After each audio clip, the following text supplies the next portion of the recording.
وكفى وسلام على حبيبه المصطفى أما بعد فأعوذ بالله من الشيطان الرجيم بسم الله الرحمن الرحيم الذين آمنوا وتطمئن قلوبهم بذكر الله ألا بذكر الله تطمئن القلوب صدق الله مولانا العظيم۔ بے شک وہ لوگ جو ایمان لائے ان کے دلوں کا سکون اللہ کے ذکر سے ہے۔ آگاہ ہو جاؤ کہ اللہ کے ذکر سے دلوں کو قرار ملتا ہے۔ یہ قرآن کی آیت ہے جس میں مولا عز و جل ارشاد فرماتا ہے ایمان والوں کے دلوں کو اگر سکون میسر آتا ہے تو اللہ کے ذکر سے ہے۔ یہ ایک ایسی دولت کا نام ہے جو خریدی نہیں جا سکتی۔ سکون جو ہے ایک ایسی دولت کا نام ہے جو بازاروں میں بکتی بھی نہیں ہے۔ یہ قلب کی ایک کیفیت کا نام ہے، اور سکون کے لیے انسان کی کسی حیثیت کا ہونا بھی ضروری نہیں۔ بعض لوگ یہ سمجھتے ہوں گے کہ اتنا میں کما لوں گا تو سکون ہو جائے گا، ایسا کچھ بھی نہیں ہے۔ کبھی کبھار ایسا ہوتا ہے کہ جھونپڑیوں میں رہنے والا کافی سکون سے ہوگا، محلات میں رہنے والا بڑا پریشان ہے، اور کبھی یہ بھی ہو سکتا ہے کہ محل میں رہ کر کے بھی سکون مل جائے، چھوٹے گھر میں وہ بے قرار ہو جائے۔ تو بے قراری اور سکون کا تعلق دنیا کی دولت سے نہیں، اور نہ ہی آپ کی صحت سے ہے۔ کبھی ہو سکتا ہے ہٹا کٹا آدمی ہے، صحت مند ہے، لیکن بے قرار ہے، سکون کی دولت اسے نہیں ہے۔ اور کبھی بہت ہی دبلا پتلا کمزور بندہ ہے، لیکن کافی اطمینان ہے اس کے قلب میں، ٹھہراؤ ہے، جماؤ ہے۔ تو یہ سکون کی دولت حاصل کرنے کے لیے آج پوری دنیا پریشان بھی ہے۔ آپ اگر یورپ کی سرزمین پر دیکھیں، امریکہ یا مغربی ممالک کے پاس ان کا سب سے بڑا پرابلم اگر کچھ ہے، روح کا قرار، دل کا سکون نہیں ملتا ہے۔ اسی لیے بعض کنٹریز ایسی ہیں، بعض ملک ایسے ہیں جہاں قانونی طور پر سوسائیڈ کرنے کی بھی اجازت ہے، کیونکہ قانون انہیں اجازت دیتی ہے۔ اگر بہت زیادہ ڈپریشن کے شکار ہو، بہت زیادہ ٹینشن ہے، تو اپنے ہاتھوں سے اپنی موت کر لو۔ سوسائیڈ کرنا، آتم ہتیا کرنا ہمارے ہاں تو جرم ہے، بہت سارے ممالک میں اس کی اجازت نہیں، لیکن بعض کنٹریز ایسی ہیں جو کہتی ہیں انسان کی اس کی خود کی لائف ہے، اگر وہ چاہے تو ختم کر لے۔ اور سوسائیڈ کرنے کا اور اپنے ہاتھوں سے اپنے آپ کو مارنے کا یہ جذبہ اب کے زمانے میں بہت بڑھ چکا ہے۔ اس کی وجہ کیا ہے؟ اطمینان کا حاصل نہیں ہونا، دلوں کا قرار اور سکون کا حاصل نہ رہنا، یہ انسان کو موت کے گھاٹ اتارنے پر مجبور کرتا ہے۔ کبھی کبھار اچھا خاصا آدمی، لیکن اس کے اندر جو ہلچل ہے، اس کے اندر جو بے قراری ہے، وہ لوگوں کو معلوم نہیں، اور وہ چند دنوں کے بعد خبر آ جاتی ہے کہ اس نے سوسائیڈ کر لیا، اپنے گھر میں لٹک کر کے، یا اپنے آپ کو جلا کر کے، یا اپنے آپ کو کسی پانی میں غرق کر کے خود کو اس نے ہلاک کر لیے۔ یہ ہلاکت خود سے سوسائڈ کے جو آج نتائج سامنے آ رہے ہیں، اس کی سب سے بڑی وجہ ڈپریشن کا ہونا، سکون کا نہ ہونا۔ اے میرے عزیزو، اس قرآن عظیم میں اللہ تعالیٰ نے اس کا علاج بھی تو بتایا ہے، دوا خود اللہ نے بتایا ہے، اور اس نے ہمیں پیدا کیا، وہ بہتر جانتا ہے۔ ہمارے قلب کو اس نے بنایا، دل کو اس نے بنایا ہے۔ دنیا نے ہمارے جسم کا کوئی پارٹ نہیں بنایا، یہ سب رب ذوالجلال کے کارہائے نمایاں ہیں، قدرت کے کرشمے ہیں۔ اور اس نے جب قرآن میں ایک ہی آیت میں دو جگہوں پر یوں فرمایا الذین آمنوا وتطمئن قلوبهم بذکر اللہ، وہ لوگ جو ایمان لائے ان کے دل اللہ کے ذکر سے مطمئن ہوتے ہیں۔ الا بذکر اللہ تطمئن القلوب، آگاہ ہو جاؤ اے لوگو، اللہ کے ذکر سے ہی دلوں کو سکون ملتا ہے۔ تو ذکر اللہ یہ رب ذوالجلال کی طرف سے دی گئی دوا بھی ہے، شفا بھی ہے، دعا بھی ہے، علاج بھی ہے، اور اسی سے دور بھاگ کر کے آج لوگ بے قراری میں ہیں۔ میں نے شاید پچھلے ذکر کی مجلس میں اس بات کو ذکر کیا ہوگا کہ اولیاء کاملین جو ہندوستان آئے یا پھر دوسرے مقامات پر جو صوفیہ اکرام ہیں، صوفیہ اکرام نے جو اسلام کی تبلیغ فرمائی، سب سے بڑا ان کے پاس ہتھیار کیا تھا؟ آج مثال کے طور پر آپ ہم سب کو اگر سنتے ہیں مجھے تو ظاہر سی بات ہے میری اور دوسری چیزیں تو آپ کو معلوم نہیں ہوں گی، لیکن تقریر معلوم ہے کہ یہ مشہور ہیں اپنی تقریر سے یا بیان سے، یہ ایک چیز معلوم ہے۔ اولیاء کاملین کا ایسا کون سا بڑا ہتھیار تھا، کون سا بڑا ذریعہ تھا جس کے ذریعے سے وہ تبلیغ اسلام کرتے تھے؟ وہ تقریریں زیادہ نہیں بلکہ وہ اللہ کے ذکر سے لوگوں کے دلوں کو دھلتے تھے۔ اس چیز سے ہم بہت دور آ چکے ہیں۔ آج جو معاشرہ ہے ہمارے ہاں، قلب کی صفائی کا نظام ہی ختم ہو چکا ہے۔ آج ڈھونڈ کر کے نکالو، بہت سارے بچے پریشان ہیں جو کچھ تحقیق طلب ہیں، جو ریسرچ اسکالر ہیں، وہ پوچھتے بھی ہیں کہ آج بھی ایسی کوئی خانقاہ ہے جہاں دلوں کی مرض کا، دلوں کی بیماری کا علاج ہوتا ہے؟ تو ہم جواب میں یہ کہتے ہیں ہم بھی اسی انتظار میں ہیں، ہم بھی اسی تلاش میں ہیں۔ ہاں، ایسا نہیں ہے کہ پوری دنیا سے یہ سب چیزیں اٹھ گئی ہیں، الا ماشاء اللہ ترکی کے مشائخ آج بھی علاج کرتے ہیں، مصر کے بعض شاذلی مشائخ ہیں جو اپنے مریدین کی آج بھی تربیت کرتے ہیں۔ میں ان کی خانقاہوں میں بیٹھا ہوں جہاں وہ رزق سے لے کر کے ذکر کے تمام مقامات، مراتب، دن اور رات کے تمام تر جو ڈسپلن ہو سکتا ہے راہ سلوک کا، وہ ساری چیزیں آج بھی بتاتے ہیں۔ لیکن یہ ماحول ختم ہو چکا جو صوفیہ اکرام کا تھا۔ آپ سلسلہ چشتیہ کے جتنے مشائخ کو آپ دیکھیں گے ہندوستان آئے ہیں، ان کے ذکر ہی مشہور ہیں۔ حضرت خواجہ سرکار غریب نواز رضی اللہ تعالیٰ عنہ کا ذکر مشہور ہے۔ ختم خواجگان میں بھی ان کے بعض اذکار شامل کیے گئے ہیں۔ خواجہ قطب الدین بختیار کاکی رحمۃ اللہ علیہ، حضرت بابا فرید الدین گنج شکر رحمۃ اللہ علیہ، صابر علاء الدین کلیری رحمۃ اللہ تعالیٰ علیہ، ان کا حال تو یہ ہے کہ قبر میں گئے خود سے بنی بنائی ہوئی اور بند کروایا اور 9 سال تک ذکر الہی میں مشغول رہے، باہر کسی نے ان کو دیکھا نہیں۔ یہ وہ لوگ تھے جن کے اوپر فنا کی کیفیت طاری ہو جاتی، وجدانی کیفیت طاری ہوتی۔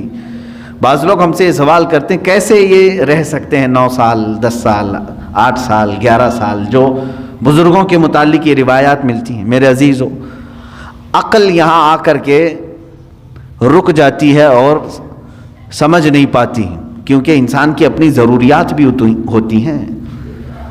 میرے عزیزو، یہ لوگ جو اہل اللہ ہیں، جب دنیا سے کنارہ کشی کر لیتے، کھانے پینے کی کوئی ان کو احتیاج ضرورت نہ رہتی، اللہ کا ذکر ہی ان کی غذا بن جاتا اور اس غذا کا کوئی فضلہ نہیں نکلتا۔ ہم کو جو حاجتیں ہوتی ہیں پیشاب پخانے وغیرہ کی، تو ہم تو جسمانی غذا کھا رہے ہیں تو پھر اس کا کچرا بھی نکلنا ہے، لیکن جس کی غذا ہی اللہ کا ذکر ہے اس کا کچرا کہاں سے آئے؟ تو ان اولیاء کاملین کو کبھی ان چیزوں کی حاجت ہی نہیں ہوئی جو وہ مجاہدے کے دوران زندگی گزارتے تھے۔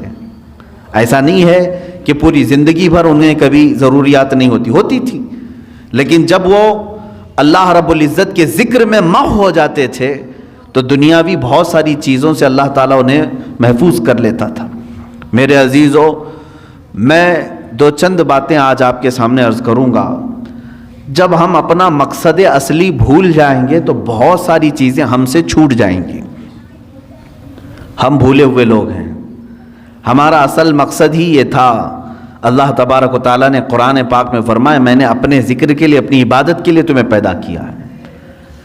تم دن رات اپنے مشغلے کرتے رہو، کام کاج کرتے رہو، لیکن اپنے رب کو بھول کر کے نہیں۔ مثال کے طور پر تمہاری اگر دکان ہے، تم نے دکان شروع کی بسم اللہ کہہ کر کے، دکان میں بیٹھے اللہ کو یاد کیا، ضروری نہیں کہ ہر 2 منٹ پر 1-2 رکعت پڑھتا بیٹھا ہو، ضروری نہیں ہے۔ آپ گلے پر بیٹھے ہیں، دکان میں تجارت کر رہے ہیں، لیکن فجر کی نماز پڑھ کر کے گئے تھے، ظہر کی نماز میں واپس آئے تو فرمایا گیا اس کا پورا دکان میں بیٹھنا بھی عبادت ہی ہے، وہ اللہ کے ذکر میں ہی اس کا وقت گزرا ہے۔ وہ ظہر سے لے کر عصر پھر اگر اپنی تجارت میں مشغول رہا، وہ بسم اللہ کہہ کر کے تجارت شروع کی، عصر کی اذان ہوئی، واپس اپنے رب کی بارگاہ میں سر جھکانے کے لیے آ گیا تو فرمایا گیا کہ صرف یہ ظہر اور عصر کاؤنٹ نہیں ہوگی، بلکہ اس کے بیچ میں جتنا وقت اس نے دکان میں لگایا وہ بھی سجدوں کی برابر عبادت میں شمار ہو۔ تو اس طرح سے تو بندہ اپنی پوری زندگی کو، اپنے پورے دن اور رات کو عبادتوں میں لگا سکتا ہے، صرف شرط یہ ہے کہ جن اوقات میں رب تمہیں پکارے، اللہ تمہیں بلائے، ان اوقات میں ضرور حاضر ہو جانا۔ ایک بڑی پتے کی بات میں کرتا ہوں۔ آج جس چیز نے ہمیں بہت زیادہ غافل کیا ہے، جس چیز نے ہمیں سب سے زیادہ غافل کیا ہے نوجوان بچوں کو آج، وہ موبائل ہے۔ انٹرنیٹ کا زمانہ ہے، اس میں لوگوں کی راتوں کی نیندیں اڑ گئی ہیں، صحت بھی تباہ و برباد ہے، لیکن کسی کو فرق نہیں پڑتا۔ آنکھیں خراب ہو چکی ہیں، کئی لوگوں کے ہاتھوں کے مرض میں مبتلا ہیں، کئی لوگ اپنے ہارٹ کی تکلیف میں مبتلا ہیں، صرف اس کے جو موبائل کے ریزز ہیں اور بہت سارے اس کے سائیڈ ایفیکٹس ہیں جس کی وجہ سے یہ تکلیفیں ہیں، لیکن اس کے باوجود اس کو ہم چھوڑتے نہیں۔ اور میں یہ کہہ رہا ہوں کہ چھوڑ کر کے پورا ختم کرنے کی بھی بات نہیں کر رہا ہوں، اس کا استعمال جن کاموں کے لیے ہے ٹھیک ہے، لیکن اسی سے ہمیں کچھ چیزیں سیکھنا بھی چاہیے تھا، اسی موبائل سے ہی۔ میں محسوس کرتا ہوں کہ انسان اپنا مقصد اصلی بھول گیا، لیکن موبائل اپنا مقصد اصلی ابھی نہیں بھولا۔ موبائل کی ایجاد، موبائل کی بنیاد کس کام کے لیے رکھی گئی؟ یہ صرف کمیونیکیشن کے لیے ہے نا۔ موبائل شروع کیا گیا تھا ایک دوسرے سے تعلق قائم کرنے کے لیے۔ آپ یہاں بیٹھے ہیں، فلاں جگہ آپ کے رشتہ دار ہیں، آپ کو کال کرنی ہے، ان سے بات کرنی ہے، آپ نے ملایا نمبر، بات کر لی۔ شروع میں جو موبائل آیا تھا اتنے ہی کام کے لیے تھا نا، زیادہ سے زیادہ میسج فارورڈ کر سکتے تھے، میسج وہ دیکھتا، آپ کو ریپلائی کر دیتا، اتنا ہی کام تھا۔ کال ہو سکتی تھی، میسج ہو سکتا تھا، اور اصل مقصد بھی موبائل کا یہی تھا، کمیونیکیشن۔ ٹھیک ہے، آپ کال کریں، ادھر سے کال آئے، اٹھائیں، بات کریں، یہی کام کے لیے موبائل کی موبائل میں ترقی ہوتی گئی، موبائل میں اور ترقی ہوتی گئی۔ چند دنوں کے بعد اس میں میوزک آئی، اس میں گانے بھی آئے، سننے والی چیزیں آئی۔ چند دنوں کے بعد اور ترقی ہوئی کہ اس میں فوٹو لیا جا سکتا تھا، وہ بھی چھوٹی سائز کا، فوٹو کی حد تک چلتا رہا۔ اس کے بعد پھر ویڈیو آئی اس کے اندر، فوٹو ویڈیو گیلری تک تو ٹھیک تھا، اس کے بعد اب اس میں ہی انٹرنیٹ کی پوری دنیا ڈال دی گئی۔ اب اس میں ویب سائٹ بھی کھلنے لگی، جو ٹیلی ویژن میں دیکھ سکتا تھا وہ سب کا سب موبائل میں دیکھنے لگا۔ اس ترقی کو موبائل نے تقریباً 10 سالوں میں یا 20 سال لگے اس کو، 20 سال میں یہ اس ترقی کو پہنچ چکا ہے کہ اپنی ساری دوسری چیزیں پیچھے چھوڑ دیا۔ ٹی وی کا بھی وہ آج مقام نہیں رہے گا جو موبائل کا ہے، گھر کے لینڈ لائن کا بھی کوئی اتا پتہ نہیں ہے، منی آرڈر، خط، پوسٹ کارڈ، یہ ساری چیزیں ختم ہو چکی، موبائل سب کی جگہ لے چکا ہے، بہت آگے بڑھ چکا ہے، بہت ترقی کر چکا ہے موبائل۔ پھر میں توجہ دلا رہا ہوں، اس کا اصل کام کیا تھا؟ کمیونیکیشن، ایک دوسرے سے کال کرنا۔ موبائل ادھر سے ادھر دو لوگوں کی بات کراتا تھا، لیکن میرے عزیزو ان 20 سالوں میں اس موبائل کو دیکھو، آج یہ ترقی اتنی کر چکا کہ پکس آ گئیں، ویڈیوز آ گئیں، انٹرنیٹ آ گیا، اس کے اندر گیمز آ گئے، سب آ گئے، لیکن چاہے تم کچھ بھی دیکھ رہے ہو موبائل اوپن کر کے، اگر کسی دوسرے نے کال کیا تو وہ اسی وقت کال آتی ہے یا نہیں آتی؟ تمہارے موبائل کا اسکرین شو کرتا ہے یا نہیں کرتا؟ تم فیس بک دیکھ رہے ہو، کال آتی ہے کہ نہیں آتی؟ تم ویڈیو دیکھ رہے ہو، اگر کسی نے کال کیا تو اسی ویڈیو کے بیچ میں ہی یہ بجا کر کے دکھاتا ہے کہ کوئی تمہیں بلا رہا ہے۔ گیم کھیل رہے ہو تم، اندر چاہے جتنے فولڈر کے اندر چلے جاؤ، لیکن اگر کسی نے کال کیا تو وہ گیم وہاں رک جاتی ہے اور کال بجنے لگتی ہے۔ اس کا مطلب یہ ہے کہ جس کام کے لیے یہ شروع ہوا تھا وہ آج تک اپنا مقصد نہیں بھولا، آج تک اس کی ترقی بہت ہو چکی ہے، اس میں بہت ساری ترقیاں آ گئی، انٹرنیٹ کی پوری دنیا آ گئی، لیکن وہ کمیونیکیشن کے لیے جو شروع کیا گیا تھا وہ آج بھی کر رہا ہے کام. تم اس موبائل میں 1000 کام کر رہے ہو، لیکن اگر کسی نے تمہیں کال کیا تو اسی کاموں کے بیچ میں ہی وہ تمہیں بجا کے دکھائے گا، گھنٹی بج جائے گی. میرے عزیزو، اس موبائل سے ہی یہ بھی سیکھنا چاہیے، انسان کا مقصد اصلی اللہ کی عبادت ہے. تم چاہے جتنی بھی ترقی کر چکے ہو، آج تم گھاس پھوس کی مسجدوں سے سنگ مرمر کی مسجدوں میں آ گئے. آج ترقی کے زمانے میں تم گھوڑا گاڑی نہیں مرسیڈیز میں گھوم رہے ہوں گے. تم آج یکا گاڑی میں نہیں بلکہ پلین میں سفر کر رہے ہوں گے، ٹرین میں سفر کر، بہت ترقی کر چکے ہو. لیکن اسی سے اگر سیکھ سکتے تو سیکھ لیتے. آج بھی اگر اللہ کی پکار آ جائے تو مجھے ان کاموں کو چھوڑ کر اسی کے بارگاہ میں حاضر ہونا چاہیے. یہ مشین ہے، ایک آلہ ہے، اس مشین نے آج تک اپنا مقصد نہیں فراموش کیا. جس کام کے لیے اس کو بنایا گیا تھا وہ موبائل آج بھی وہ کام کر رہا ہے، اگرچہ اس میں بہت ترقی ہو گئی. تم تو انسان ہو، تم دنیا کی چکا چوند کو دیکھ کر کے، اس کی چاندنیوں کو دیکھ کر کے اپنے مولا کو کیسے فراموش کر گئے. آج جب ہم بات کرتے ہیں تو لوگ یہ کہتے ہیں وہ پہلے کا زمانہ تھا، انہیں کام کاج نہیں تھا، گاڑی گھوڑے کچھ نہیں تھے، اس لیے وہ اللہ اللہ کرتے تھے. میرے عزیزو، تب تو تف ہے، لعنت ہے، اس مشین سے بھی زیادہ گئے گزرے ہو.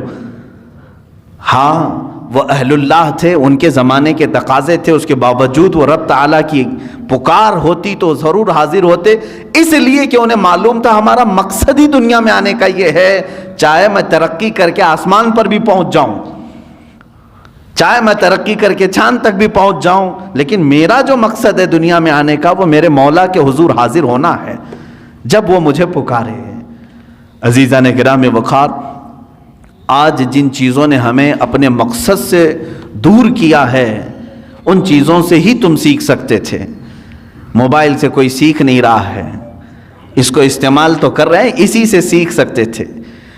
آج اللہ رب العزت کے حضور حاضر ہونے کا جو شوق ہونا چاہیے وہ کیوں نہیں ہے؟ اچھا، ایک اور بات اسی موبائل سے ہم نے جب تحقیق کیا تو یہ بھی پتہ چلا، جب پڑھتے تھے نا کتابیں، سنتے تھے کہ امام اعظم ابو حنیفہ رضی اللہ تعالیٰ عنہ رات کو کھڑے ہوتے تو صبح تک ایک قرآن ختم کر لیتے تھے. 4 ورق پڑھنے نہیں ہوتا آج مسجد میں، 2 ورق پڑھتے ہی بھاگنے کا دل کرتا ہے لوگوں کا. 30 پارے ایک رات میں کیسے ہوتے تھے، کیسے وہ پڑھ جاتے تھے، ایک رات میں کیسے پورا ختم قرآن ہوتا تھا. بلکہ آج بھی موجود ہے جو لوگ کثرت سے قرآن پڑھتے ہیں، یقیناً انہیں کوئی تو مزہ ملتا ہوگا تبھی تو پڑھتے ہوں گے. لیکن جب ہم کتابوں میں یہ اور بزرگوں کے بارے میں پڑھتے تھے، حضرت امام مالک رضی اللہ تعالیٰ عنہ کے متعلق بھی ہے، ایک بزرگ کے متعلق میں نام ذہن میں نہیں ہے، فرماتے ہیں کہ وہ کبھی کبھار ایسا ہوتا کہ گھوڑا حاضر کر دیا جاتا سفر کے لیے، گھوڑے پر پیر اٹھاتے ابھی رکھنے کے لیے، اور دوسرا پیر اٹھانے سے پہلے تک وہ پورا ختم قرآن کر جاتے تھے. کتنی دیر لگتی ہوگی؟ ہاں، یہ اور بات ہے کہ ان اہل اللہ کے لیے اللہ تعالیٰ زمانے کو گھیر دیتا، ان کے لیے قرآن پاک کو اس قدر تیزی سے پڑھنا یا اس میں ہو جانا، مشغول ہو جانا، یہ کیسا ہوتا تھا یہ سمجھ میں نہیں آتا تھا. لیکن اب سمجھ میں آنے لگا جب لوگوں کو، نوجوانوں کو گھنٹوں موبائل میں ڈوبے ہوئے ہم دیکھتے ہیں. آخر ہے کیا اس کے اندر؟ رات کو لے کر کے بیٹھا ہے تو صبح کے 4 بجنے لگ گئے، اس کو وقت کا احساس ہی نہیں ہوا. فلموں کو دیکھ رہے ہیں یا پھر ویڈیو گیمز، ان تمام چیزوں میں جب نوجوان بیٹھے رہتے ہیں تو ان کو وقت کا خیال ہی نہیں رہتا. ہو بہو اس لیے کہ تم اس کو دل دے بیٹھے ہو، ان گیمز کو دل دے بیٹھے ہو، اس لیے تمہیں وقت کا احساس نہیں ہو رہا. یہ دل اگر قرآن کو دیا ہوتا تو قرآن کے پڑھنے کا بھی تمہیں کبھی اکتاہٹ اور ملال آ ہی نہیں سکتا.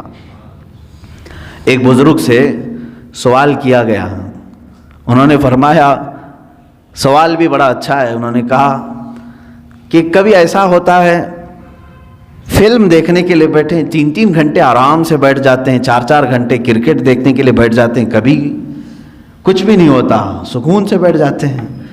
مسجد میں پائتی بدلتے رہتے ہیں ادھر سے ادھر. اگر تھوڑی دیر ہم بند کریں تو لوگوں کی بے قراری شروع ہو جائے گی، ادھر جانا ہے ادھر جانا ہے، ادھر آنا ہے ادھر آنا ہے. تھوڑی ہلکی آواز آئے کہ سب ادھر طرف توجہ کر لیں. یہ کیا مسئلہ ہے؟ ادھر سکون سے بیٹھتا نہیں ہے اور ادھر آرام سے بیٹھا رہتا ہے, وہاں گھنٹوں گزر جاتے ہیں. کیوں ایسا ہے؟ توجہ چاہتا ہوں میرے عزیز. اس بزرگ نے فرمایا یہ اللہ تبارک و تعالیٰ کے بنائے ہوئے نظام ہے میرے عزیز. کیونکہ حدیث پاک میں میرے آقا صلی اللہ علیہ وسلم نے فرمایا 2 راستے ہیں یہاں دنیا میں. بہت خوبصورت راستہ ہے, ایک بہت خوبصورت راستہ ہے, وہ جہنم کا ہے, دوزخ کا ہے. اور ایک بہت ہی کھردرا راستہ ہے, اوبڑ کھابڑ راستہ ہے, وہ جنت کا ہے. شاک تو نہیں ہو رہے ہیں, میں الٹا بول گیا ہوں, حقیقت ہے. دوزخ کا راستہ دنیا میں خوبصورت بنایا گیا ہے, لیکن منزل خطرناک ہے. اور جنت کا راستہ کانٹوں بھرا ہے, اوبڑ کھابڑ ہے, لیکن منزل بہت خوبصورت ہے. یہ اللہ کے نبی صلی اللہ علیہ وسلم نے فرمایا. اس بزرگ نے اس کے سوال کا جواب دیا, میاں بات یہ ہے اگر تجھے کانٹوں پر بٹھایا جائے تو کتنی دیر تک تو بیٹھے گا؟ پالتی ادھر سے ادھر پائنتی بدلتا ہی رہے گا, ادھر چبا تو ادھر اٹھا, ادھر چبا تو ادھر اٹھا. یہ بے قراری کانٹوں پر بیٹھنے کی وجہ سے ہے. اور جہنم کے راستے پر جو بیٹھا ہے 4 گھنٹے 5 گھنٹے وہ سکون سے ہی بیٹھے گا, اس لیے کہ دنیا میں اس کے لیے سکون بظاہر سکون نظر آئے گا. تو باغیچے میں بیٹھا ہے جیسے جس طرح سے, تو دوزخ کے راستے پر دنیا میں جو بیٹھا ہوا ہے وہ اپنے پورے گھنٹے خرچ کرے گا, اسے وہاں اطمینان کی طرح لگے گا. جنت کا راستہ اگرچہ کانٹوں بھرا ہے لیکن منزل بہت خوبصورت ہے. میرے عزیزو اس بات کو سمجھ کر کے چلو. آج تھوڑا بہت اسٹرگل کرنا ہوگا تب تمہیں قلب کا سکون ملے گا. اور اگر آپ گناہوں میں اپنے دل کی لذت اور سکون چاہتے ہیں تو یہ کیسا سکون ملے گا جانتے ہیں آپ؟ کھجلی والا سکون. کھجلی والا سکون, گناہوں کی لذت سے جو سکون ملتا ہے وہ کھجلی والا سکون. میں اکثر کہا کرتا ہوں کھجانے کے وقت اچھا لگتا ہے, جب کھجلی ہو تو دل کرتا ہے, من کرتا ہے کہ کھجاؤں, اس کو کھجاؤ. لیکن جب چھوڑ دیتے ہو اس کے بعد جلن شروع ہوتی ہے, زخم شروع ہو جاتے ہیں. تو یہ کھجلی والا سکون کب؟ جب تک کھجاتے رہتے ہیں تبھی تک. اور چھوڑ دیا تو جلن بھی ہے, داغ بھی ہے, زخم بھی ہے. گناہوں کی لذت سے ملنے والے سکون کی وہی علامت, وہی کیفیت ہے میرے عزیزو. جب تم گناہ کر رہے ہو اس وقت تمہارے نفس کو اچھا لگ رہا ہوگا, لیکن جب عمر ڈھل جائے گی ان گناہوں کے دھبے تمہیں پریشان کریں گے, یہ زخم رہ جائیں گے. یہاں تک کہ جنت میں کچھ لوگ آئیں گے, جنت میں آ بھی جائیں گے, لیکن ان کی پیشانیوں پر دوزخ میں جلے ہوئے داغ موجود ہوں گے. ان کو دوسرے جنتی دیکھ کر کے کہہ رہے ہوں گے فلاں فلاں گناہوں کی وجہ سے اسے داغا گیا ہے, ابھی تک داغ نہیں جا رہے. کتنے 100 سال کے بعد وہ آیا ہوگا جنت میں, لیکن داغ نہیں جا رہے ہیں. کھجائے ہوئے داغ جلدی جاتے نہیں ہیں. ہمیں بچپن میں نہیں بلکہ جب نئی جوانی شروع ہوتی ہے تو ایک بیماری آتی ہے اکثر نوجوانوں کو, پمپلز کی. خاص طور پر حکماں جو ہیں علاج اس کا سب سے بہترین علاج یہی بتاتے ہیں کہ اس کو ہاتھ نہ لگاؤ, بس اسے ناخن نہ لگاؤ, اس کو پھوڑو مت, اس لیے کہ وہ دھبا پیدا کر دیتا ہے. تمہیں بے قراری ہو رہی ہے اور جب تک اس کو نہ نکالوں, حالانکہ وہ بہت خراب تو نہیں لگتا لیکن تمہیں خراب لگنے لگتا ہے. یہ سائیکالوجی ہے. اس کو پھوڑ دیتا ہے, کھینچ کے نکال دیتا ہے. کچھ لوگوں کو تو میں نے دیکھا بلیڈ سے کاٹتے ہوئے, زخم تو کر لیا لیکن وہ ہمیشہ کے لیے اس پہ داغ رہ گیا. اب اس داغ کو ختم کرنے کے لیے پتہ نہیں کتنے کریم لگاتا ہے, پھر اس کو لیپا پوتی کی جاتی ہے. گناہوں کے ایسے ہی معاملات ہیں. جنہوں نے جوانی میں لطف اٹھائے, لذتیں اٹھائی, اپنے ہاتھوں سے گناہ کیے, اپنے شرمگاہ سے گناہ کیے, اپنی آنکھوں سے گناہ کیے, اپنے زبان سے کیے, چند دنوں کے بعد یہ گناہوں کے دھبے اس طرح سے ہوتے ہیں کہ اللہ رب العزت کی نظر رحمت اس کی طرف نہیں ہوتی ہے, اس کی دعائیں بار اجابت سے نہیں ٹکراتی. یہ تمام معاملات اس کے اپنے کیے ہوئے ہوتے ہیں. اسی لیے قرآن کہتا ہے ما اصابکم من مصیبت فبما کسبت ایدیکم, جو کچھ بھی مصیبتیں تم پر آتی ہیں یہ تمہارے اپنے ہاتھوں کی کمائی ہے, تم نے اپنے ہاتھوں سے کیا ہے. عزیزان گرامی وقار, اب قلب کے سکون کے لیے تھوڑا سٹرگل تو کرنا ہوگا، تھوڑا سٹرگل کرنا ہوگا۔ اولیاء کاملین نے جو مقامات حاصل کیے، آپ کرامات تو ان کے سنتے بھی ہیں، بیان بھی کرتے ہیں، کیا پہنچے ہوئے ولی تھے، لیکن کبھی سوچا آپ نے وہ پہنچے کس طرح سے تھے؟ ان کی ٹھوکروں میں مردوں کا زندہ کرنا اللہ نے رکھ دیا، ان کو طاقت و قوت اتنی عطا کی کہ اللہ رب العزت نے ان کے لیے پوری کائنات کشادہ کر دی کہ اے میرے بندے تو جہاں چاہے جس طرح چاہے زندگی گزار، جو تجھے چاہے وہ حاصل کر لے۔ یہ کب ہوتا ہے ان کا مقام؟ میرے عزیزو، وہ یوں ہی نہیں حاصل کرتے، اپنے آپ کو اللہ کی بارگاہ میں فنا کر دیتے ہیں۔ اسی لیے شاعر نے کہا ہے، مٹا دو اپنی ہستی کو اگر کچھ مرتبہ چاہو، مٹا دو اپنی ہستی کو اگر کچھ مرتبہ چاہو، کہ دانا خاک میں مل کر گلے گلزار بنتا ہے۔ بیج کو کیچڑ میں بونا پڑتا ہے تب جا کر کے پھول اگتے ہیں۔ تم اگر یہ سوچتے ہو کہ میں سارے مرغن غذائیں کھاؤں، بہترین چکن مٹن اور سارے گھی مرغن سب چیزیں کھا کر کے میرے دل کو ذکر کی لذتیں ملیں، مشکل ہے، ایسا مشکل ہے۔ یہ راستہ تھوڑا سا کٹھن ہے۔ میں تصوف کے راستے پر آپ کو کہہ رہا ہوں، کچھ چیزوں کو روکنا ہوگا، صبر کے راستے پر آنا پڑے گا۔ سرکار غوث پاک رضی اللہ تعالیٰ عنہ کی بارگاہ میں ایک بوڑھی خاتون آئی، اپنے بیٹے کو چھوڑ گئی، کہا اس کو اچھا بنائیے، آپ اس کو اچھا بنائیے، اس پر اتنی نظر کیجئے کہ یہ آپ جیسا بن جائے۔ کہا ٹھیک ہے، اس کو چھوڑ جاؤ۔ خانقاہ میں رہنے لگا۔ چند دنوں کے بعد وہ خاتون آئی، دیکھا سرکار غوث پاک رضی اللہ تعالیٰ عنہ گوشت اور روٹی کھا رہے تھے، اور اس بچے کو سوکھی ہوئی روٹی دے کر کونے میں بٹھائے تھے، وہ پانی میں بھگو کر نرم کر کے کھا رہا تھا، اس کے گلے میں چبھ رہی تھی روٹیاں۔ ماں تھی، دیکھ کر کے گھبرائی اور کہا شیخ عبد القادر جیلانی رضی اللہ تعالیٰ عنہ سے، آپ تو بڑا اس کے ساتھ بے انصافی کا معاملہ کر رہے ہیں، نا انصافی کا معاملہ کر رہے ہیں، خود تو آپ گوشت اور روٹی کھا رہے ہیں اور میرے بچے کو سوکھی روٹی جو حلق سے اتر نہیں رہی۔ آپ نے پورا دسترخوان سے جو کچھ بھی تھا کھانے کے بعد اس خاتون کو جواب زبان سے نہیں دیا، وہ جو ہڈیاں جمع تھی سب کو جمع کیا اور اس پر ہاتھ رکھ کر کے کہا قم باذن اللہ، اللہ کے حکم سے اٹھ جا۔ تو وہ جو مرغی ذبح تھی وہ پھر سے زندہ ہوئی۔ بعض اولیاء کاملین کو یہ تصرف دیا گیا ہے، وہ مرغ زندہ ہوا، آپ نے اس خاتون سے کہا کہ اے خاتون، جب تیرا بیٹا بھی اس لائق بن جائے تو اسے بھی میں ایسے ہی کھلاؤں گا۔ اس کی تربیت کا زمانہ ہے، اسے آج صبر سکھایا جا رہا ہے۔ میرے عزیزو، آج یہ میرے لیے بھی نصیحت ہے، آپ کے لیے بھی نصیحت ہے۔ ہم اچھے کھانے کھاتے ہیں، لیکن ہفتے میں ایک مرتبہ اپنی زندگی میں ایسا دن بھی رکھو کہ یا تو وہ دن روزے سے ہو جائیں، یا تو پھر اس دن فاقہ اس طرح سے کریں کہ جس کو نفس نہ پسند کرتا وہ چیز ہم کھائیں۔ سوکھے چوڑے ہمارے ہاں ملتے ہیں، ظاہر سی بات ہے اس کو چبانے میں دقت ہوتی ہے۔ اس نفس کو مارنا ہو تو ایک دن ایسا رکھو کہ اسی کو کھا لیں ہم۔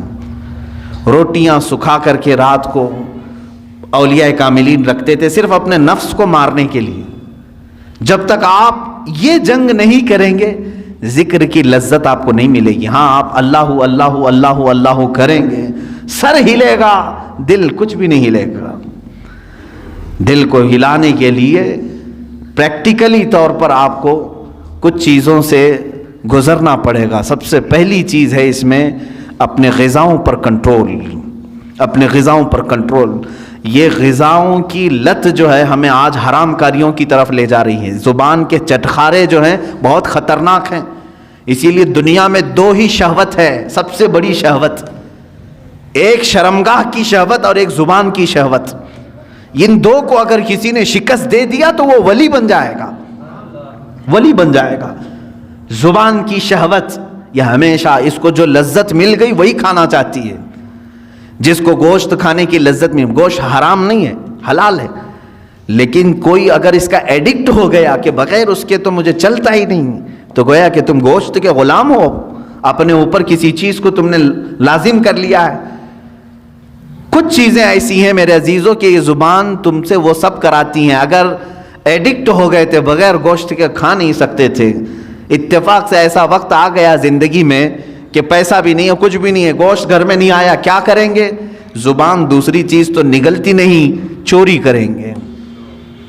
اور کسی ایسی جگہ پر گئے جہاں پر صرف خنزیر کا گوشت مل رہا ہے، وہ بھی کھا لیں گے۔ کھاتے ہوئے میں نے دیکھا ہے ممبئی میں، زبان کا چٹکارا ہے۔ پیزا میں پیزا ملتا ہے، خنزیر کا گوشت ڈال کر کے آدمی بیچ رہا ہے، لوگ خرید رہے ہیں، کھا رہے ہیں۔ نان ویج کھانے کا ایک شوق ہے۔ میرے عزیزوں، کوئی بھی چیز اپنے اوپر اتنی غالب نہ کر لو کہ تم اس کے غلام بن جاؤ اور مجبوری میں تمہیں وہ سب کرنا پڑ جائے۔ ہاں، دنیا سے بقدر ضرورت چیز اٹھاؤ، کسی بھی چیز کو اپنے اوپر حاوی ہونے نہ دو۔ دو بزرگوں کی بات میں بتا کر کے اپنے ذکر کی مجلس شروع کرنے جاتا ہوں۔ ایک ہیں سیدنا ابو بکر شبلی رضی اللہ تعالیٰ عنہ، سیدنا جنید بغدادی رضی اللہ تعالیٰ عنہ کے خلیفہ مجاز، مرید صادق۔ شجرہ قادریہ میں ان کا نام آتا ہے۔ بحر شبلی شیر حق دنیا کے کتوں سے بچا، ایک کا رکھ عبد واحد بے ریا کے واسطے۔ سیدنا ابو بکر شبلی رضی اللہ تعالیٰ عنہ، ان کے ذکر کرنے کے متعلق تو کتابوں میں لکھا ہے کہ رات کے وقت جب یہ کھڑے ہوتے، دیکھیں نیند کا بھی تو غلبہ ہوتا ہے نا انسان کو۔ اب زیادہ دیر اگر میں بٹھاؤں تو جمائی شروع ہو جائے گی، ہاں ہو کھولنا شروع کریں گے۔ کھانا جب زیادہ ہو جاتا ہے تو نیند کا غلبہ بھی آیا، اور یہ نیند بھی اللہ رب العزت کی یاد سے غافل کرنے والی چیزوں میں سے ہے۔ خشوع و خضوع نہیں رہے گا، اطمینان قلب نہیں رہے گا، یا تو مجبوری میں بیٹھے گا، یا تو تماشا دیکھنے کے لیے بیٹھے گا، یا تو صرف نام گنانے کے لیے بیٹھے رہے گا۔ جو اس کا قلب کا حضور ہے، حاضری، وہ نہیں ہو پائے گی۔ نیند کا غلبہ آیا۔ حضرت ابو بکر شبلی رحمۃ اللہ تعالی علیہ سلسلہ قادریہ کے مشہور بزرگ ہیں۔ رات کو عبادت کے لیے کھڑے ہوئے، جھپکی آئی، اونگ آتی ہے نا، صرف ایک اونگ آئی، اللہ اکبر۔ اس کے بعد آپ اتنا روئے، اٹھے اور جا کر کے کیا کرنے لگے معلوم ہے؟ نمک میں سلائیاں پھیر کر اپنی آنکھوں میں لگایا۔ نمک کا سرما لگاتے تھے، صبح تک ان کی آنکھوں سے خون بہتا تھا۔ لوگ دیکھتے، ان کے مریدین کہتے، روزانہ پھر آپ نے یہی کرنا شروع کیا۔ کہا میں ان آنکھوں کو کیوں نہ سزا دوں جو مجھے میرے رب کے حضور حاضر ہونے سے روکتی ہیں، میں ان آنکھوں کو کیوں نہ سزا دوں، یہ غافل کرتی ہیں مجھے میرے رب کے حضور حاضر ہونے سے۔ یہ سٹرگل ہے۔ اولیاء کاملین یوں ہی یہ مقامات نہیں حاصل کیے، انہوں نے اپنے آپ کو فنا کر دیا یاد الہی میں۔ حضرت شاہ مینا رحمۃ اللہ تعالیٰ علیہ لکھنؤ کے بڑے بزرگ ہیں۔ شاہ مینا کے نام سنے ہوں گے آپ، یہ لکھنؤ میں آج بھی ان کا مزار مرجع خلائق ہے۔ ان کی سیرت میں میں نے پڑھا، رات کو یہ عبادت کے لیے کھڑے ہوتے اگر ذکر کے لیے تو یوں نہیں، نرم قالین ہے، اے سی لگی ہوئی ہے، پنکھے چل رہے ہیں، ماربل کی دیواریں ہیں، ہم آرام سے بیٹھ کر کے اللہ کا ذکر کریں، آرام سے بیٹھ کر کے ہم تقریریں سنیں، نہیں۔ حضرت شاہ مینا رحمۃ اللہ تعالی علیہ دیوار اتنی اونچی دیوار ہوتی کہ تقریباً 10 فٹ کی دیوار، 10 فٹ کے اوپر دیوار پر کھڑے ہو جاتے تھے۔ اتنی جگہ ہوتی کہ ان کے 2 قدم رکھے جا سکتے تھے اس دیوار پر، باقی کچھ بھی نہیں، نہ پکڑنے کے لیے کوئی چیز ہوتی، کچھ بھی نہیں۔ اسی حالت میں کھڑے ہوتے، لوگ کہتے زمین پر پڑھیں، کہتے ہیں کہیں مجھے زمین پر پڑھتے پڑھتے سستی آ گئی، کاہلی آ گئی تو میں ڈرتا ہوں کہ میرے رب کی توہین نہ ہو جائے۔ میں دیوار پر اس لیے کھڑا ہوتا ہوں کہ اگر میرے جسم کو سستی آ بھی گئی تو سزا مل جائے گی، دیوار سے دھڑام سے گروں گا، جسم کو جو سزا ملنی وہ مل جائے گی۔ دیوار پر ایسے کھڑے ہوتے تھے، ایسے کھڑے ہوتے کہ پکڑنے کے لیے کوئی چیز وہاں پر نہیں ہوتی۔ ظاہر سی بات ہے بالکل الرٹ آدمی رہے گا اس طرح سے۔ عزیزان اکرام وقار، ان اولیاء کاملین کی عبادتوں کو ہم نہیں پہنچ سکتے، لیکن یہ واقعات ہم اس لیے سناتے ہیں کہ اس کا ایک عشر عشیر، ایک ذرہ تو ہماری زندگی میں آ سکے۔ ہم اگر غوثیت کے مقام کو نہیں حاصل کر سکتے تو ان کی عبادات، ان کی ریاضات کا کچھ حصہ تو حاصل کر سکیں، کچھ چیزیں ہماری زندگی میں تو آ جائیں۔ آج ہم برسوں سے ذکر کی مجلسوں کو چھوڑے بیٹھے ہوئے ہیں، نہ ہمیں کوئی کرانے والا ہے نہ ہم کرنے جا رہے ہیں۔ کبھی آپ نے دیکھا ہمارے گھروں میں ساری چیزیں بالکل جیسی چلتی تھی ویسی چل رہی ہیں. کھانا اپنے وقت پر چلتا ہے, اور کچھ لوگوں کے ہاں بالکل فکس ہے, چل رہا ہے, سیریل اس وقت چلنا ہے, فلم اس وقت چلنا ہے, وہ ریگولر چل رہا ہے, ناغہ اس میں نہیں ہوتا ہے. چلیں کچھ اچھے گھر ہیں وہاں تقریریں چل رہی ہیں, نعتیں چل رہی ہیں, ٹھیک ہے, یہ سب چل رہے ہیں. کبھی آپ نے اپنے ضمیر سے پوچھا اللہ کا ذکر کہاں گیا میری زندگی سے؟ اللہ کا ذکر کہاں گیا؟ کیا میں اپنے گھر والوں کو لے کر کبھی بارگاہ رب العزت میں ذکر کے لیے مشغول ہوتا ہوں؟ نہیں ہے. سالوں سال کی فہرست نکال کر کے دیکھیں تو کوئی مجلس ذکر نہیں ملتی, کوئی محفل ذکر نہیں ملتی. آج تو حال یہ ہے کہ دنیا یہ چاہتی بھی ہے کہ تم اللہ سے اتنے دور ہو جاؤ کہ تمہیں احساس بھی نہ ہو کہ خدا ہے. معاذ اللہ رب العالمین. مجھے آج ہی اس بات کا احساس بھی ہو رہا تھا. ممبئی میں آج ممبئی کے ہمارے بچے آئے ہوئے ہیں, 6 مہینے کے بعد آج انہوں نے جمعہ کی نماز پڑھی. اس طرح سے مجمع میں آج بھی مسجدیں بند ہیں وہاں پر. افسوس ہوتا ہے مجھے, دلی افسوس ہے. جس مسجد کا میں خطیب ہوں, امام ہوں, اس مسجد کو بھی آج تالا لگا ہوا ہے. 4 یا 5 لوگ نماز کے لیے حاضر ہوتے ہیں. میں یہ بات کیوں کہہ رہا ہوں معلوم ہے؟ باقی سارے لوگ جو وہاں پر ہیں اتنا عرصہ بغیر رب ذوالجلال کی بارگاہ میں گئے گزارا نہ, تو اب دل سخت ہو گئے, اب دلوں میں کالک پڑ گئی, مہریں لگنے کا وقت آ گیا. مسجد کے پاس سے گزر جاتے ہوں گے, اندر جانے کا خیال بھی نہیں آتا ہوگا. ہاں میں سب کی بات نہیں کر رہا ہوں, کچھ کو تو دل دکھتا بھی ہوگا, اندر جائیں کیسے, میرے مولا کے حضور اپنی پیشانیاں کیسے ٹیکیں. عزیزان گرام وقار, سیدنا ابراہیم بن ادھم رضی اللہ تعالیٰ عنہ فرماتے ہیں مجھ سے دنیا پوری چھین لی جائے میں کسی پر واویلا نہ کروں گا, لیکن اگر میرے لیے اللہ کی کسی مسجد کا دروازہ بند ہو گیا تو میری موت ہے. فرماتے میری موت ہے. حضرت ذوالنون مصری رضی اللہ تعالیٰ عنہ, یہ وہ بزرگ ہیں جنہوں نے 40 سال مسجد میں اعتکاف کیا لیکن ٹیک تک نہیں لگائی دیوار کو, مسجد کی دیوار کو سہارا تک نہیں لیا. وہ مسجدوں میں ان کا دل لگا ہوا ہوتا تھا. حدیث آپ پڑھ کر کے دیکھیں, اللہ کے حبیب صلی اللہ علیہ وسلم فرماتے ہیں 7 لوگ ایسے ہیں جن کو قیامت کے دن بھی اللہ اپنے عرش کا سایہ عطا کرے گا, جب کسی پر کوئی سایہ نہیں ہوگا, سورج سوا نیزے کے فاصلے پر کھلا رہے گا. لیکن 7 قسم کے لوگ ایسے ہوں گے جن کو اللہ قیامت کے دن محشر کے میدان بھی سایہ عطا کرے گا, عرش کا سایہ ملے گا, وہ چھاؤں میں کھڑے ہوں گے. وہ کون ہے؟ وہ 7 قسم کے لوگ پھر کبھی ذکر کروں. ان میں سے ایک بندہ ایسا ہے جس کے بارے میں میرے آقا صلی اللہ علیہ وسلم فرماتے ہیں رجل تعلق قلبہ بالمساجد, وہ آدمی جس کا دل مسجدوں میں لٹکا ہوا ہے. لٹکا ہوا ہے مطلب لگا ہوا ہے, اب اذان ہو کہ میں مسجد میں جاؤں, اب اذان ہو کہ میں مسجد میں آؤں. جس کی یہ کیفیت ہے اسے قیامت کے دن عرش کا سایہ عطا کیا جائے گا. لیکن افسوس ہے کچھ جگہوں پر یہ لاک ڈاؤن کے بہانے اللہ کے گھر ایسے بند کر دیے گئے. یہ سب ناٹک ہے. اب میں بولوں تو پھر دوسرے راستے پر چلا جاؤں گا, اس لیے کہ کبھی کبھار جذبات میں بے قابو ہو جاتا ہوں. جو ہمارے ساتھ کھیل کھیلا جا رہا ہے فقط ایک بہانہ, کورونا کورونا کورونا, یہ کیا چیز ہے؟ اس کی کوئی لاجک آج تک سمجھ میں نہیں آ رہی ہے, کوئی اس طرح کی آتھینٹک بات سمجھ میں نہیں آ رہی ہے, اور ساری پبلک بیوقوف بنتی ہے اور وہ بنا رہے ہیں. عجیب سی بات ہے, کچھ گدھے پورے ملک کو چلا رہے ہیں اور سب کو قائل بھی کر رہے ہیں اور سب خاموش بھی ہیں بیٹھے ہوئے. پوری مارکیٹ بھری ہوئی ہے کھچا کھچ, کورونا نہیں آتا. بسیں چل رہی ہیں, کورونا نہیں آتا. ٹرینیں چل رہی, نہیں آتا ہے. مسجد میں 10 لوگ 20 لوگ آئیں تو کورونا کی تکلیف ہے.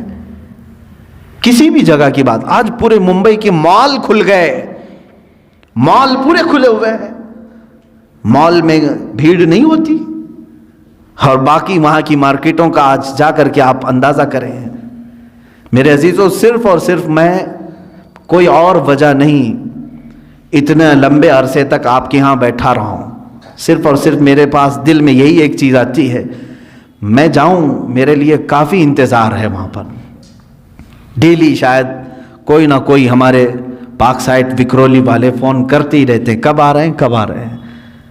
ان کے ہاں بھی انتظار ہے. میں صرف اور صرف یہ ایک بات سوچتا ہوں, اللہ تبارک و تعالیٰ نے یہاں پر ہمارے لیے دروازے کھلے رکھے ہیں, کہیں ان نعمتوں سے میں محروم نہ ہو جاؤں.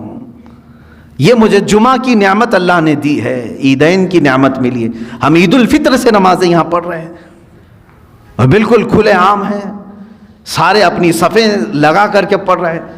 تو میں کبھی یہی سوچتا ہوں کہ یہ نعمت سے میں محروم نہ ہو جاؤں, حالانکہ وہاں کے لوگوں کا بھی حصہ ہے, ان کی محبت سر آنکھوں پر. میں یقیناً آج بحیثیت خطیب و امام ممبئی ہی کا تعلق ہے, لیکن صرف یہی ایک بات, مسجدیں بند کر کے لوگوں کے دلوں میں آج ایسی کیفیت آ گئی کہ جمعہ کے جانے کا اب احساس بھی نہیں رہا. چند دنوں کے بعد یہی لوگ کہیں گے, کہیں کام کاج پر ہیں, جمعہ ہو رہی, ارے چھوڑو اب زور پڑھ لیں گے, اتنے دنوں تک تو زور پڑھتے ہی تھے نا. جمعہ کی اہمیت دلوں سے ختم کر دی گئی.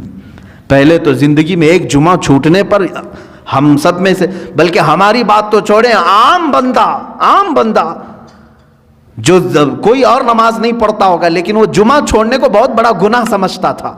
جو کبھی نماز کو نہیں آتا, جمعہ کے دن اس کے گھر میں جا کر کے دیکھو, نہا رہا ہے, خوشبو لگا رہا ہے, سرمے لگا رہا ہے, مسجد کے آنے کے اہتمامات کر رہا ہے, دوسری کوئی نماز نہ پڑھتا ہو.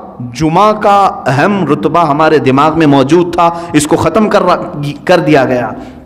اسی طرح سے ہمارے دلوں سے یہ تمام چیزیں غائب کرنے کے لیے پوری دنیا ایڑی چوٹی کا زور لگا چکی ہے کہ ایک وقت ایسا نہ آ جائے کہ تمہارے دلوں میں یہ بھی خیال ہونے لگے اللہ ہے بھی کہ نہیں ہے.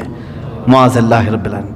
کیونکہ جب بندہ اس سے تعلق نہیں رکھے گا تو شیطان کا غلبہ اس کے اوپر ہو جائے گا, شیطان کا غلبہ اس کے اوپر ہو جائے گا اور وہ دماغ میں یہی چیزیں ڈالے گا, کہاں ہے کوئی خدا, کہاں ہے کوئی معبود جس کی عبادت کرنی ہے, سب تو نارمل ہے, ساری دنیا جی رہی ہے. معاذ اللہ رب العالمین. اللہ تعالیٰ اسی نحوستوں سے ہمیں محفوظ رکھے. اے رب ذوالجلال, زندگی میں کبھی وہ وقت آنے نہ پائے جس وقت ہم تجھ سے غافل ہو جائیں. مولا ہم سب کو ہمیشہ تیرے ذکر میں اور تیری یاد میں مشغول رکھ. دعا یہی کرتے رہیں, اور اللہ کا وعدہ ہے فَاذْكُرُونِي أَذْكُرْكُمْ, تم مجھے یاد رکھو میں تمہیں یاد کروں گا. اور اللہ کا وعدہ سچا ہے, جس نے اسے ذکر کے ذریعے آج یاد کیا, مولا تعالیٰ اس وقت تمہیں یاد کرے گا جب دنیا تمہیں بھول چکی ہوگی. دنیا بھول چکی ہوگی لیکن مولا نہیں فراموش کرتا, وہ یاد کرے گا.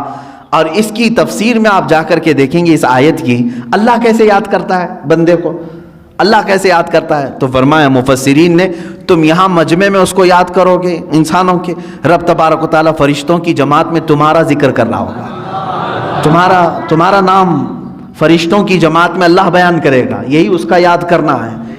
اور تم دنیا میں اگر مسجد میں اللہ کو یاد کر رہے ہوں گے, اللہ اس کے بدلے میں تمہیں جنت میں یاد کرے گا. رب تبارک و تعالیٰ تمہارے نام کا اعلان جنت میں فرمائے گا. اس کا یاد کرنا یہ بہت کمال کا ہے. اسی لیے دنیا میں یاد اگر کرو, ذکر اگر کسی کا کرو تو کس کا, اللہ رب العزت کا. الا بذکر اللہ تطمئن القلوب, آگاہ ہو جاؤ اللہ کے ذکر سے ہی دلوں کو سکون ملتا ہے. ذکر کی مجلس ہم قائم کرتے ہیں, اللہ تبارک و تعالی ہمارے دلوں کی کدورت کو ختم فرمائے, دلوں کی سختیوں کو دور فرمائے, ہمارے آنکھوں میں اللہ تعالیٰ سرور عطا فرمائے, ہماری زبانوں میں نور عطا فرمائے, ہمارے قلب کو, ہمارے ذہن کو وسوسوں سے محفوظ فرمائے, اور ہمیشہ اپنے ذکر پر قائم رکھے, اپنے ذکر پر ہی ہماری موت عطا فرمائے.